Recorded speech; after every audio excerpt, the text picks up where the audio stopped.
we're back. I told you we'd All be right. back here in just a few moments. New band. Oh fuck.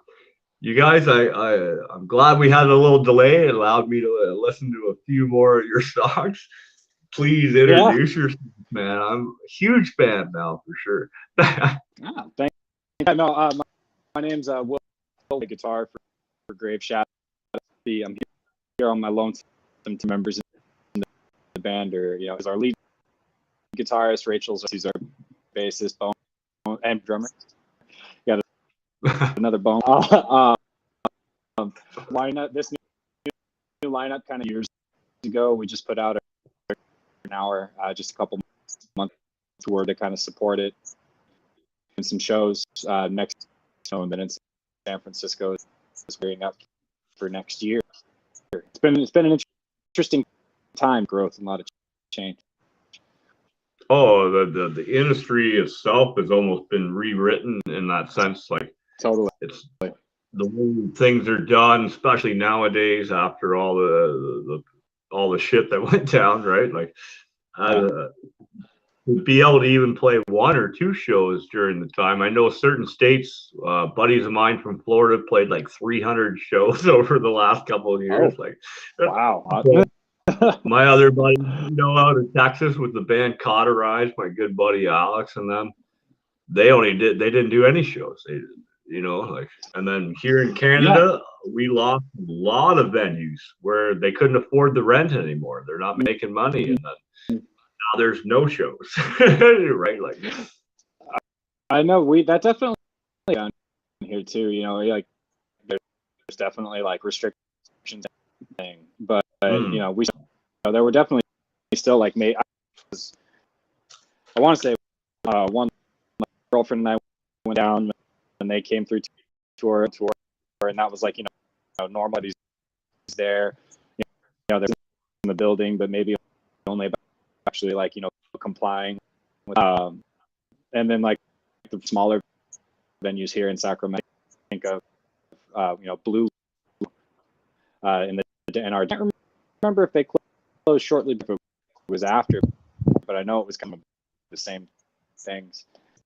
And yeah, it's been wild being like how it changed. When we were out on the road, it felt like everything felt pretty normal for the most part. Just kind of flowed in the way that venue, the way load in, load out, thing like that tended to. I know, like I think that I don't remember off the top. They wanted like our vaccine and like that. So it's like interesting to see like changed how it's still the same goes from here. I know Aftershock is this weekend, and that's like it's huge bill. Everybody, I haven't gone this weekend. Mine that are out there like sending me pictures. They're out there in force, so it's still good to show. So that's good. yeah, it's always a juggling act, man. Like tippy Totally. toe around here, juggle a little bit over here. You Yeah. know, Yeah. Exactly.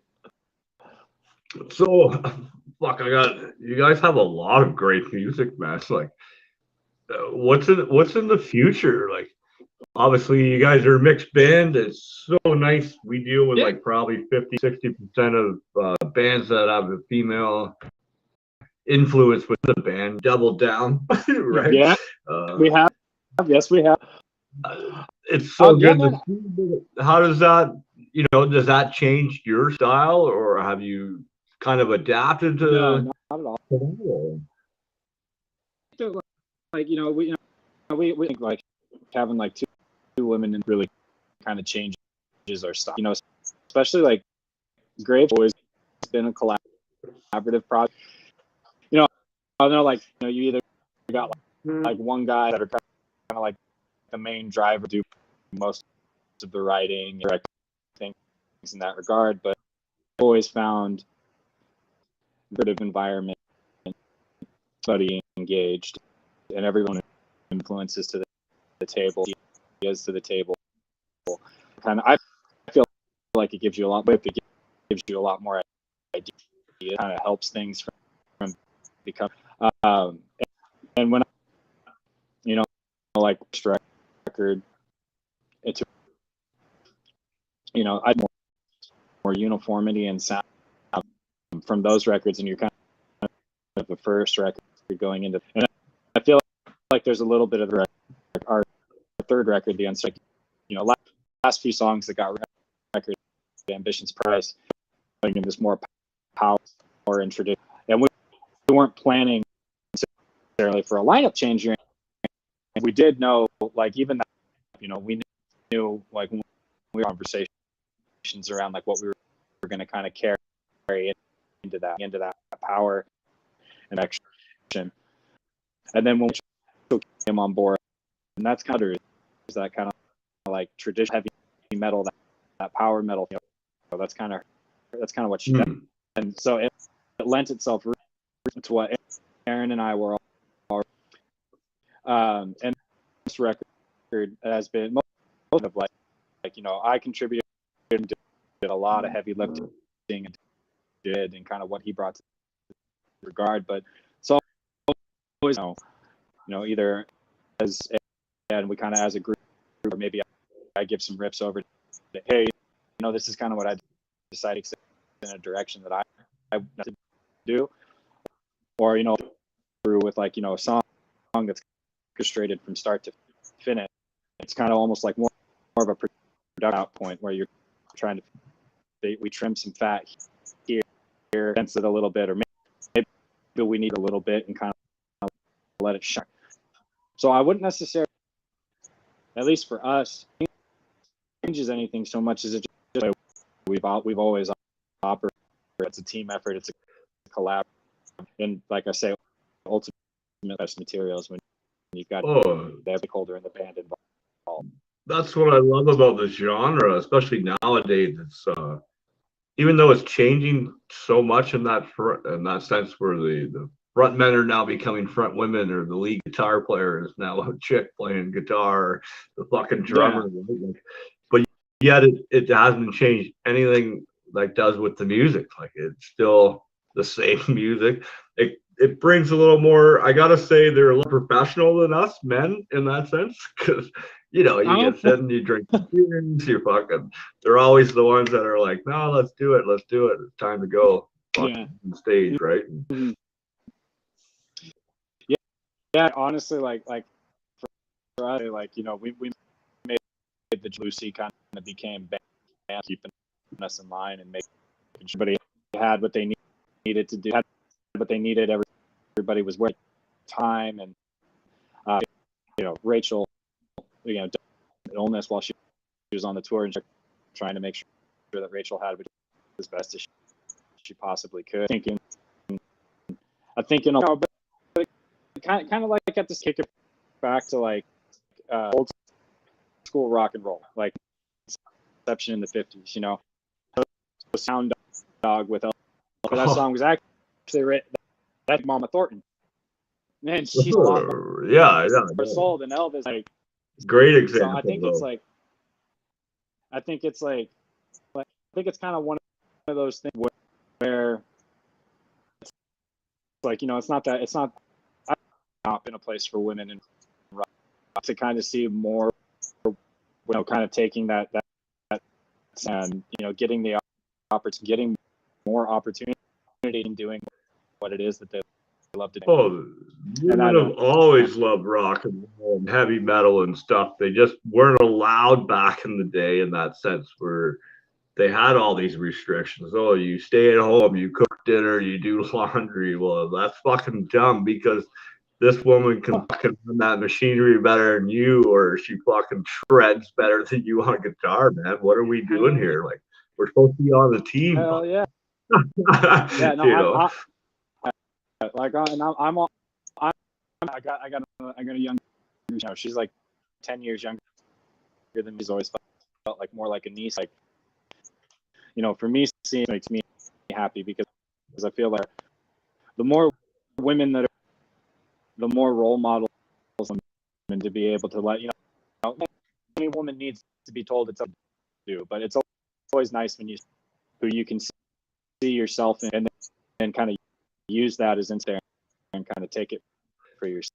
And I love that. I'm like in for it. In the beginning, I love it. Always like Slayer, Motorhead, and shit. And then Yeah. as I got older, all of a sudden there's OTEP, Late Night Trouble, Your Last Wish, Empire the More, right? Like Enemy. so many bands dude. just now, Female Ginger, to get into the bigger bands. Infected Rain is another fantastic. Code Orange, one of my favorite heavy metal bands, man. Fuck.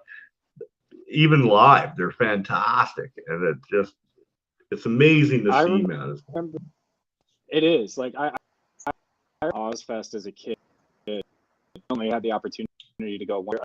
I remember it was the year that were the major headline. Huge Maiden fan. They're my favorite band. Saying, I remember, kind of going through it's doing its thing. It's Black Dahlia, Murder, Kills, all these up there, and then our enemy came on the band, and she was. It's like I remember standing there, my like just jaw on, just like she was the best person on that second stage. Like I just felt like the best like in general, and so like like I love it. Like I love to see it.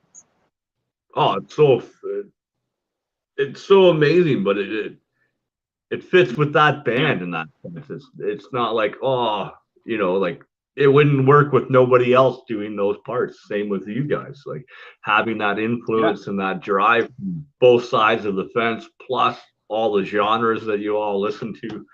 Mm-hmm. So I for totally agree. yourself, personally, who were like some of your early influences? Who really focused you in that said, "I'm gonna be like that. I'm gonna be a rock star." Right? When I even started crossing over and super into punk. Like I do like like punk and a lot of that cross, like some of like my bands that kind of influenced my play. The Casualty, and then it was a Brave. That was around the time that I was years old, and very shortly after that band, and really just kind of started getting like the differences in writing, composition, that kind of music, and kind of pushed me to become a better guitar player and a more well-rounded guitar. I once that all really started, definitely Adrian's Mona Marth is a for me as well.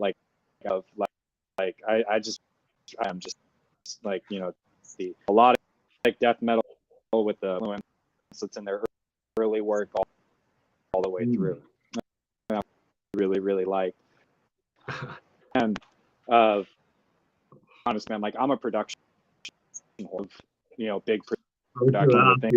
Actually, it seems like you're really into the production, the setting everything up, right? Like like I love that stuff, and as I start, drew me in with things. It was just like how be it you could still have this like gnarly guitar riff on just these high soaring orchestral composition of it with just this. Like I say, Maiden's like my favorite band.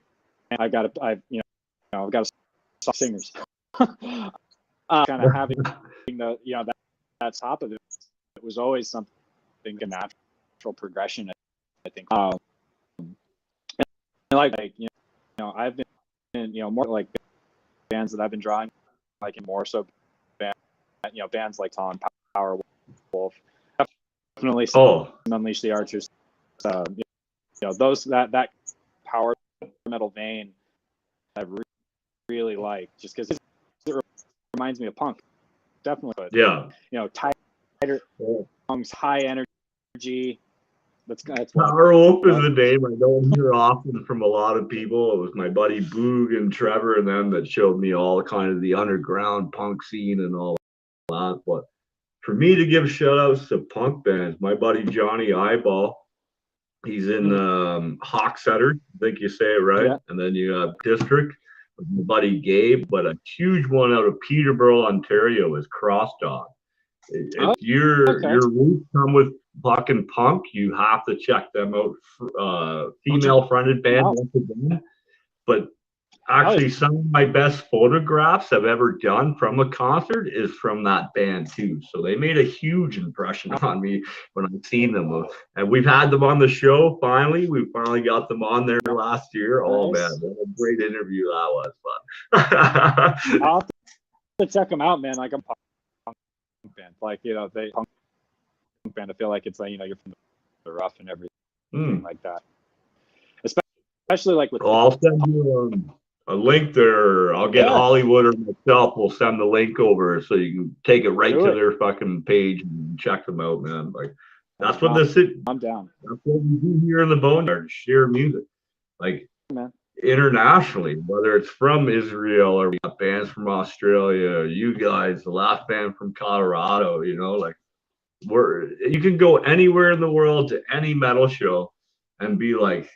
Buy beers for people and people buy you beers and fucking. Oh yeah, man! I'm down. Send it over, man. I'm always. It's so true, man. Like everywhere I go, I look for local bands. Whether it's fucking in Cuba, and we went and seen a local band in Pilon that night and shit. Like we watched this band out of Mexico. They were insane. They were like. They had a whole backstory where they're like international fucking criminals, so they wear the mask on stage. They're waving machetes around, but dude, it was intense. It was an insane, awesome show. I had no clue what no one was saying, but we were all the same people at that moment in that pit, right? Like you don't get that anywhere, right? No, you don't. And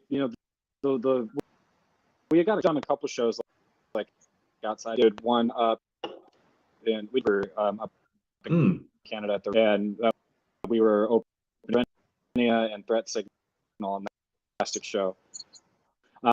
Same thing. It's like every other, and you're all there and share. I think like kind of the experience like down in Cuba, like to Rune and down in Juarez, Mexico, was us, and the opening band was this band. I think they're awesome dudes too. Yeah. We like down there, and like at the end of the gig, if the Auditorium was coming up to our merch, get a piece of merch, great, get a picture, or do something like that. That dude is wild. Like I have I think what memories that I have from that. I finished our set. I always do the throw crowd thing, and I had on me, and there's this woman, and she's like screaming and get my attention. What's up? And she just goes like, "Give me a crap. I don't have any more." And so I ran backstage to article more out of our case, and then gave them to her, and then she comes to picture with me and everything like that, and just the opportunity.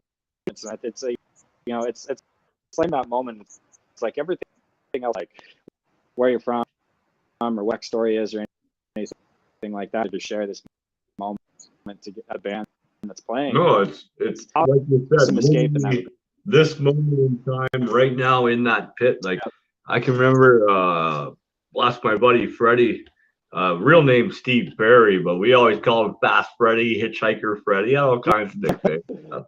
Before he passed, though, we were at Edge Fest in that pit, and Filter played "Hey Man, Nice Shot." So we're in the pit, we're fucking. Well, he gets hit in the face, and instantly it went slow mo. This is one of those moments. His glasses flew in the air, and we both looked at each other. He grabbed his glasses and put them back on, and then we went back into real time. But boom, like awesome. It was like the coolest shit you ever seen in your life. And that was because of that moment in that pit with all those people. It was music that brought that, and that's something I'll never forget, man. I'll take that to the end, like. Yeah, not at all. It's like, awesome What story for is the rest of your life. your best experience in a pit at a show? Like what moment that you'll never forget in a pit? I know that. So we in and Finfro, they were playing in San Francisco Slims, and and I remember, and the pit wasn't like, and not that anything like that. It was just that there was something to this venue that just became this like bodies that were laid to side and just kind of I remember that and if I remember that show, I think the two things happened there. I might be missed. I remember there was a guy in a wheelchair, and this dude could crowd surf, and I never and that was loved that was cool. Friend, she went up, and I like photography that night. They got a shot on the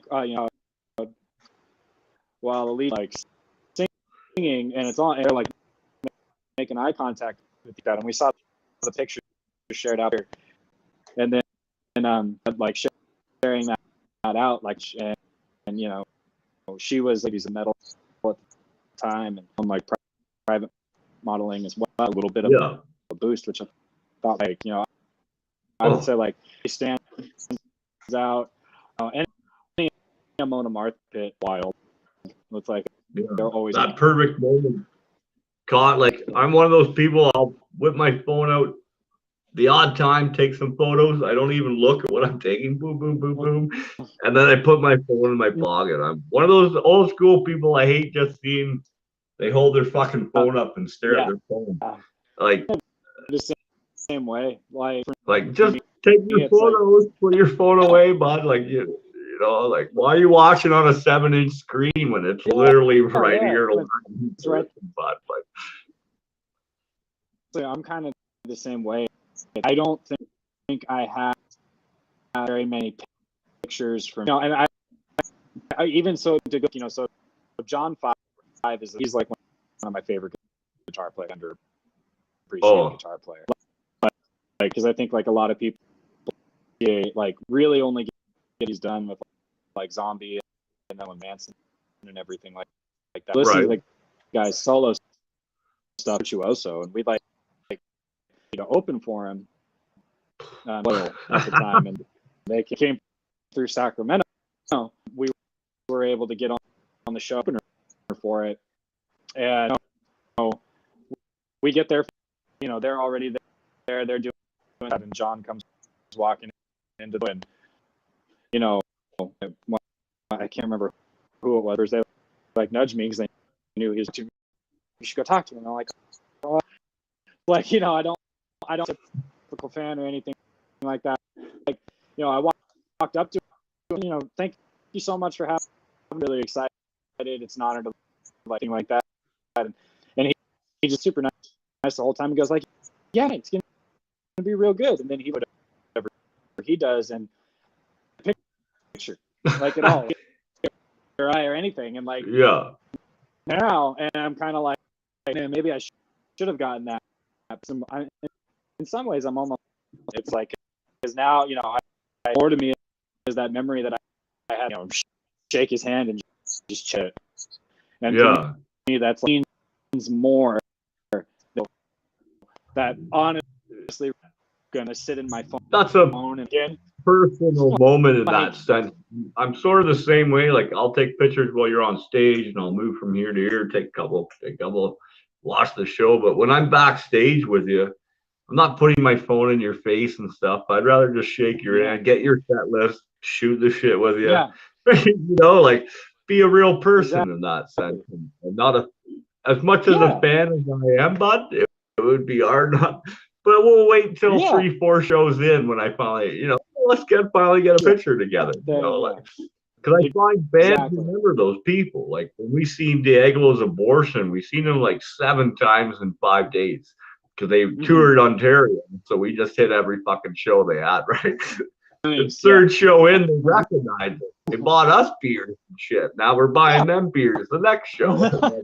Right now we're taking photos together. Like you can't just first time meeting, boo, selfie, selfie, selfie. Like, because when you show your kids, here's a picture of me, here's another picture of me, here's another picture of me. It's never like back in the day, it was a picture of the family or the scenery or where we were camping. Now it's just me, me, me, me, me, me. Right? Like, exactly. You get to create it more organically. I feel like you need more like that. So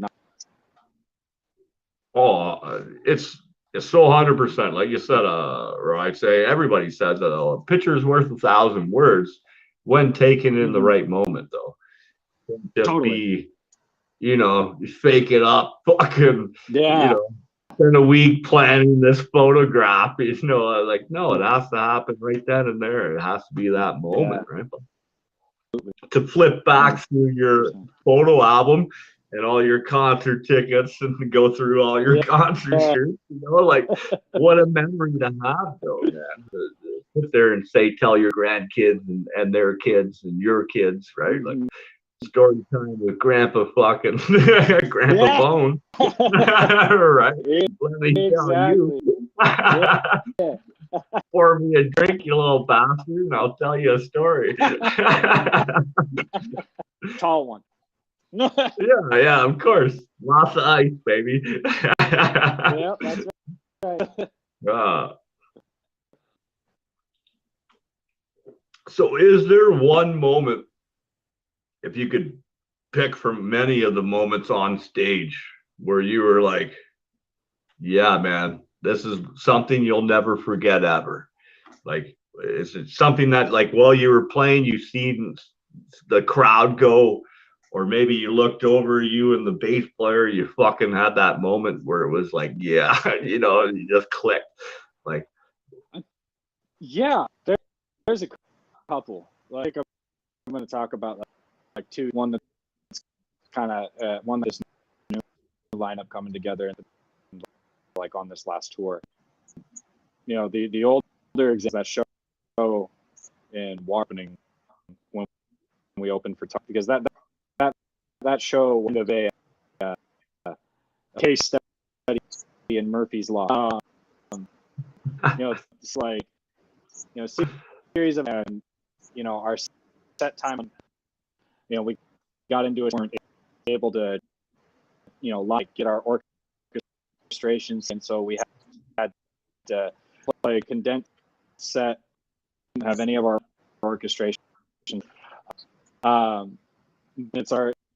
was arguably the largest stage that we had played, up this theater hall that I think was like a room, if I remember correct.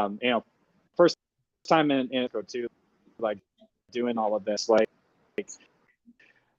every time that we would finish hearing like that flute like roar from like that's definitely something again is get back in like South America. It's but just my one with fans from that, some of like the most passionate and honestly like sorry, to be that fan and be that person in the crowd that's screaming with the thousands of other people, for you to be receiving that on stage, but I would like melt. I would just and I did, and honestly, like I remember that show, like the first person up from my fretboard. I was just kind of like onto my guitar, but then when I did like kind of like looked around at me and everything like that, it was just man, this is where we're supposed to. That was validated for me, and just the amount of people that's like after the show. So that one, but then the other that happened with our current lineup when we had our Dantes, and probably we did 8, and I think this was like 6 or 7, and it was at that time like we were kind of like that, and it was like I kind of had a similar, the largest show of the tour, and I kind of had a similar, like I looked up from my guitar, just to see talking out and having a great time, but kind of looked around at the band with me and everything like that, and everybody's right where they need to play on time, and just like is in sync and everything. It was high performance on that tour. It was also just kind of like it was kind of like that yeah, this is where we're supposed to be doing. We're you on the right almost get off track. stage and you almost shed a tear because it becomes so emotional, because it's so real and so passionate, because the crowd's into it, you're into it, everybody's on time. You have, like you said, multiple moments while you're on stage. One moment you see the crowd, next moment you lock eyes with the drummer, boom, fucking, you're just and you get off stage, you're like, weep a little tear. You're like, oh my God, that was so amazing. And it was an experience. I mean, I've definitely, you sometimes starting out, like, definitely played some small room instances, like before. And in that moment, you're like, what for? But, it's, I don't think anybody should get in if they're looking to make. No, definitely not the money industry. No, especially like starting out, or like you're just jacked up off the up off. It's like it takes a assessment to get that first record, get to the point to where own tours together, or maybe you've been able to work in relationship with an agent label or what have you, like still a financial investment thing. And I come from a musical family, musical theater childhood. My dad's a huge audience, so I was always around. Something that I remember a lot from was that when my mom was she was in a production, a priority. It's like it's not like she let the family like that, right? Like, it was it's like the top priority. I remember how actually just earlier she and I were having, and I had asked her, "Is this the show?" And I asked her, and she made the comment to me. She's like, I don't know that I can because of the commitment. And I am affirmed, if you're going to do it, when in a play or performing in a band, if it's not going to go anywhere, doesn't mean that that doesn't find fulfillment with number 2 or 3 or 4. You definitely can. I don't say that to discourage, if you have any of it being that you just do for fun, it has to occupy like top 2 spot. If it doesn't, then prioritizing other things about it because of the financial investment that it's just not going to go. You kind of have to be in for kind of blood if you want. It's got to be part of the traveling part, the being on the road, being gone. That's not for everybody, man. That's for sure. You know what I mean? To have that passion, that drive to put it above almost everything else in that sense, right? Like, I'm going on tour. I'm going to the album. I'm going to the studio for a fucking 3 weeks. I'll see y'all then. Right? Like, a lot of people don't realize the amount of time and effort and just drive that takes to do that, right? Like, and you have to sing things too. Like I'm thing that I struggled with. Younger sister. I also have a younger. I'm older than them by 10 years older than my sister and brother. Yeah. So I missed school graduations on tour. Like I missed zones with them because I was missed out on like family opportunity. I actually remember when my best friend got married, and so like he set up like that for so that I could leave Arizona, and I'm in the back of me just like looking at my dude and everything like that. Yeah. I've had moments like that too. Like when my buddy Brian got fucking married, I didn't even know if I was going to be alive or anything at that point in time. Yeah. And then I got healthy, my hair grew back.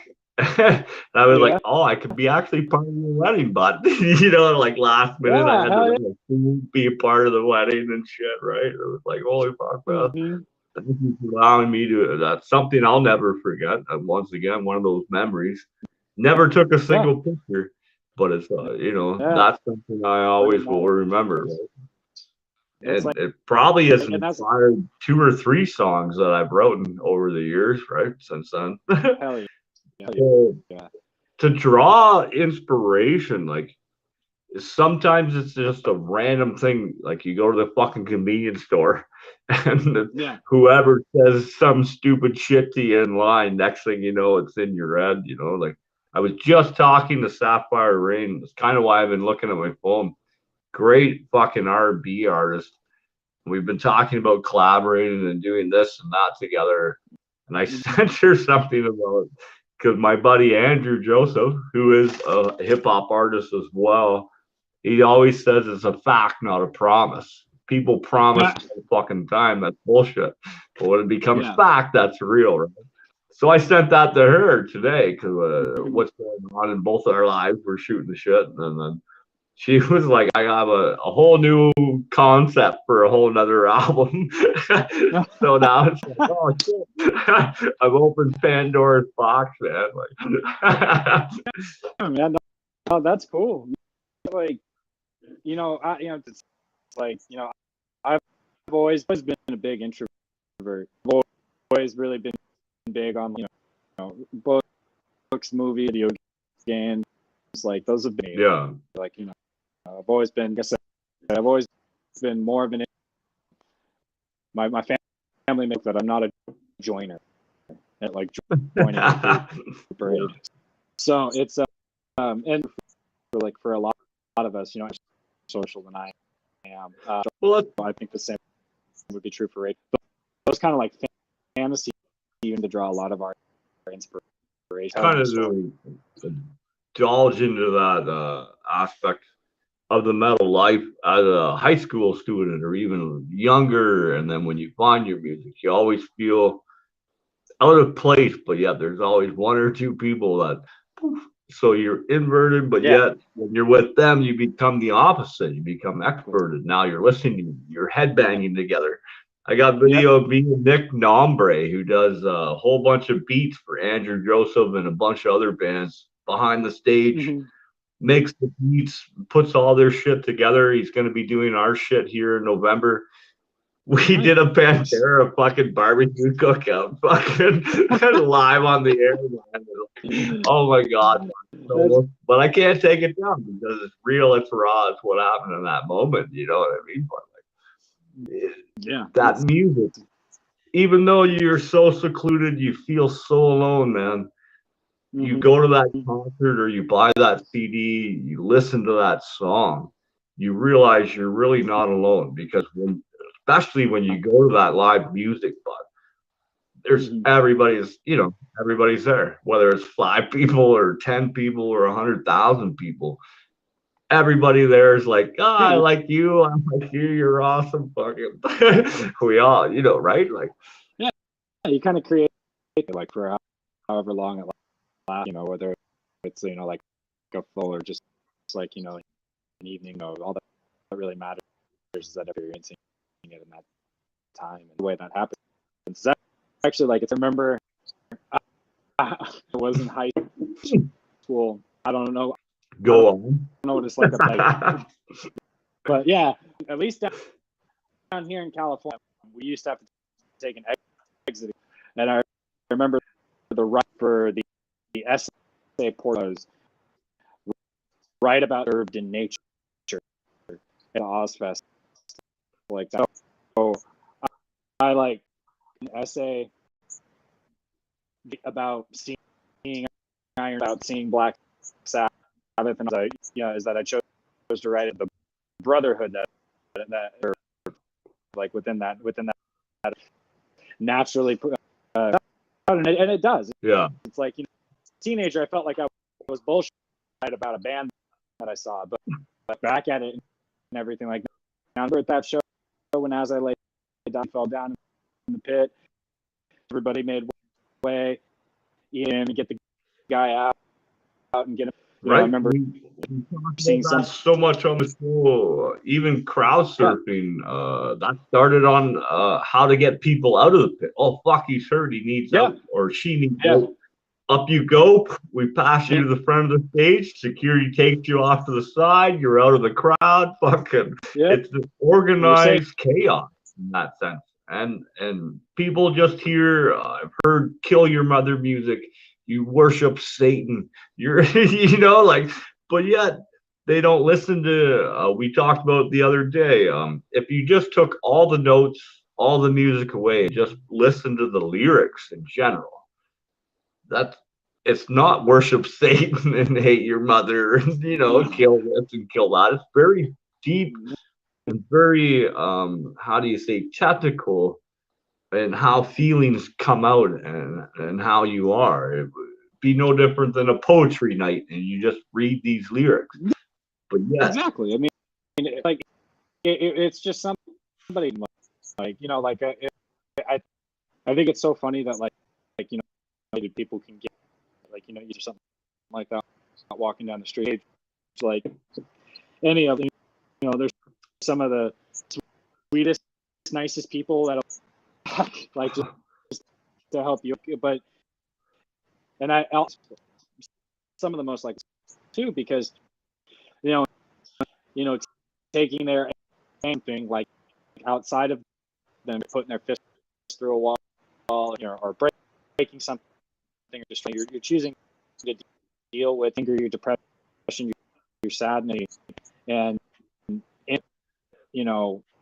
I know it's like it allows they take the video of the lyrics, all they hear is the aggression out of it. Like videos, obviously, that portrays the feelings you felt when you made the video in this. And sometimes, you have a dude punching the wall or fucking, or you know what I mean? The feelings you wrote down, that doesn't mean you're gonna act those feelings out, or that's you on a fucking professional level in that sense. That's just how you feel in that moment or when you wrote it. And then it's almost a therapy. It gets it out. Every time you sing, you get calmer and calmer.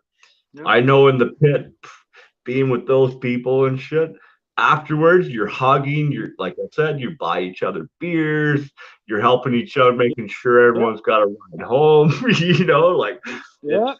It's not what people think from the outside in that sense, And give me 1 second. I'm gonna grab something. Yeah, of course, man. Right back. I would say that just I think a lot of it, before they even know what it's and that's it's like even when you're going, everybody is actually singing everything like that. It's like it's not anybody's advocating violence, advocating like it's not like anybody kind of like real distress. It's just a way to process and cope, and you're dealing with it. It's a release. My brother a lot, like he's definitely going like I talk to pictures of all his battle scars and especially like maybe he's had a bad day or he's dealing with something. Every time I talked to him the next day, he, Yeah. big smile. It's almost like those problems. They're gone, but that's because you went home and you put on your tunes, or you grabbed your guitar or piano or violin, whatever you can play. Whatever it is. Music seems to be that release, that true therapy that truly works. And your guys' music will definitely help me, and I know it helps hundreds and thousands of other people, right? So appreciate it, my friend, man. Yeah, thank you. I'm glad. One, thank you. It means a lot, and I think that's something that I like. I don't know that I remember like the first time that you shared that with me. We got a message on our Facebook years ago, just like telling us how much our record had like helped time in their life, and kind of like put words to some of the feelings that they were having a really hard time. That is something that I think is crucial. And getting back to kind of earlier, that like doing trying to be in how much of a sacrifice. I trade. There's like you just shared with me here. This person shared with us, like, or like other people have told about it. Something that doing so much is able to have on people. I would, man. It's like that's our check. It's almost worth more. Some people, when you finally put it out there or express it in the manner, like for me, it was The Doors was the very first time I really needed music, and that's when it found me. It was Jim Morris and them at the time, and that alone was like it was just me and him, like, or them in that sense. It wasn't the fact that they had millions of fans, but like you said, to hear back from your fans and be like, "Oh, dude, you really helped me through this. Thank you so much." Right? Just having one of those messages must be like, we're on the right path. You know what I mean? Like, I read that message is like I could, it's like it was because that's the thing is like I would say we write music because we perform music because it's always our hope people are gonna like it and people are good and they're gonna want to come.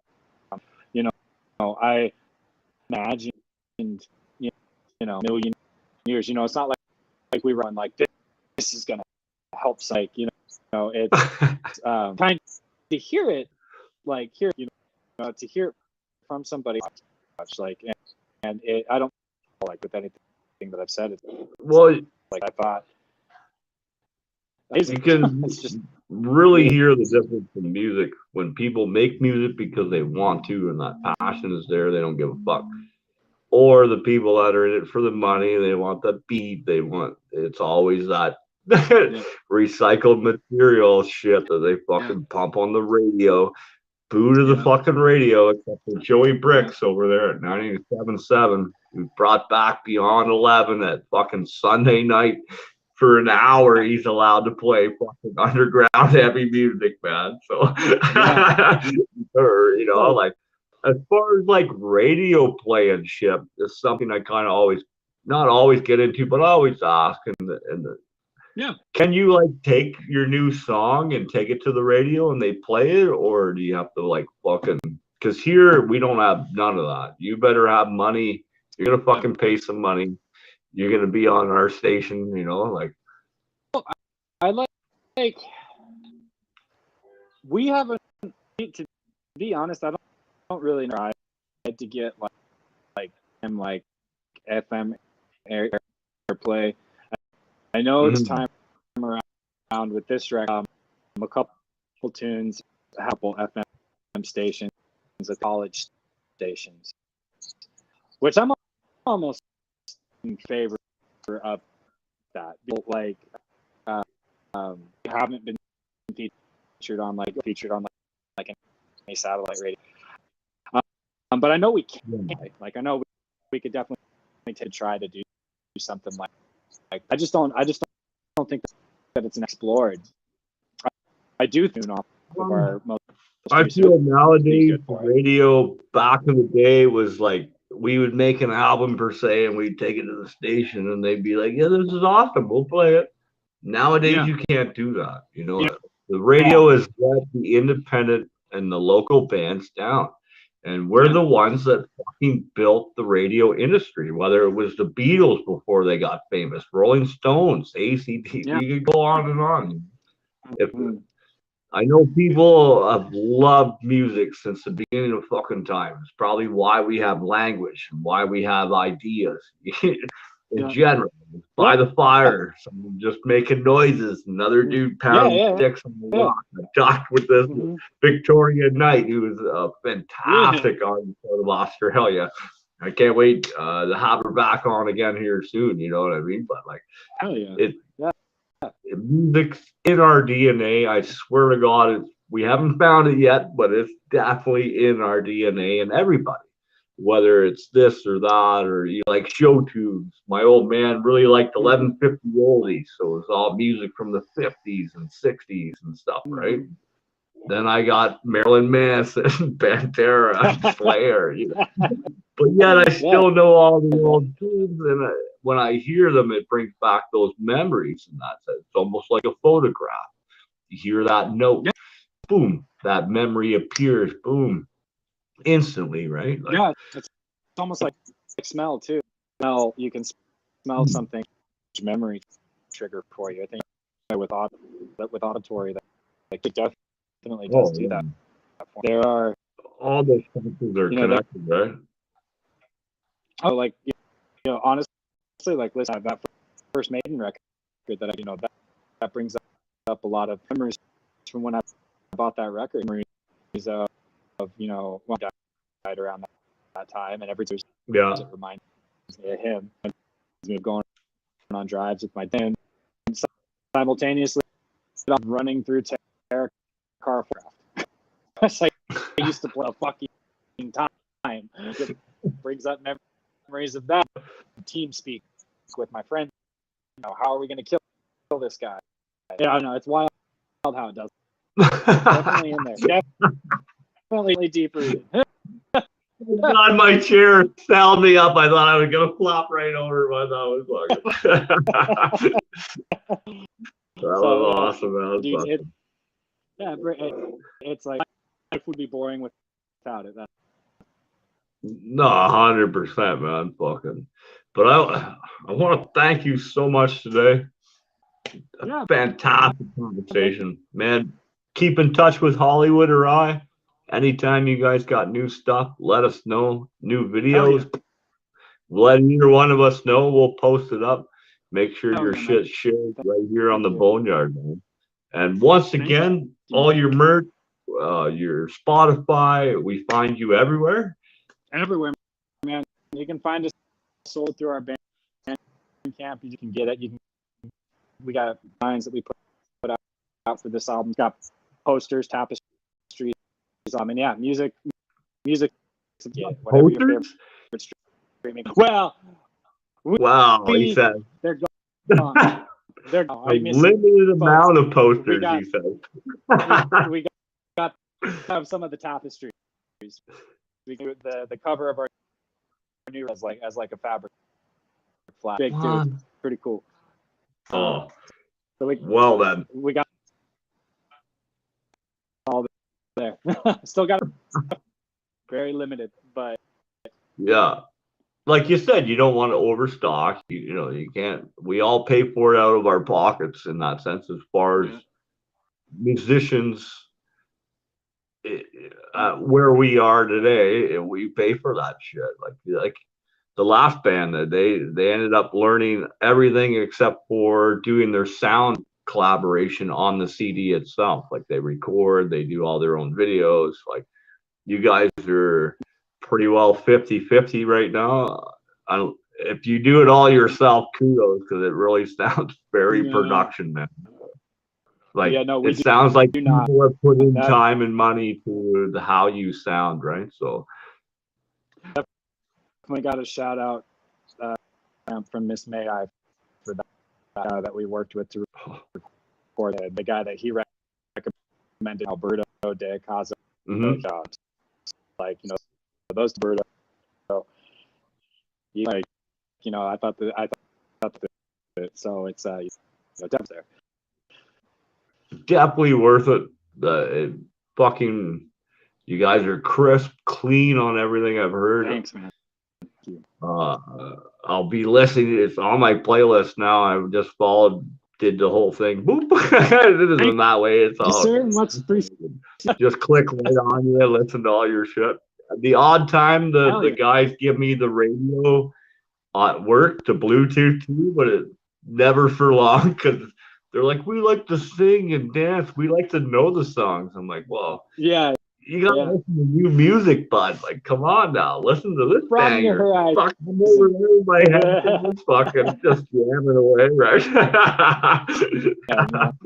Hell yeah. Uh, Time with it. yeah.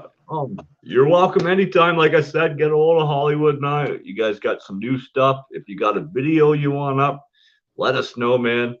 The links will be up eventually before tomorrow afternoon. And everybody in Canada, wish you guys happy Thanksgiving. Apparently this weekend is Thanksgiving. But happy Thanksgiving. You guys are the November 24th now. Normally it's the 22nd, but the fucking calendar and the earth rotation changed that shit up, right? They do. I think the way they do it is Thursday of November, so it's weird. But yeah. So this year it's on the 24th because I've already been corrected talking to Sapphire Rain about Thanksgiving there because she was like, "What are you doing?" I'm like, "Working." She's like, "I thought it was Thanksgiving for you." Yeah, it was, but like, we only have so long in the season. This season, we got to work right till the end, man. Colder, rain, shine, let's get it done, So. Oh, hell yeah.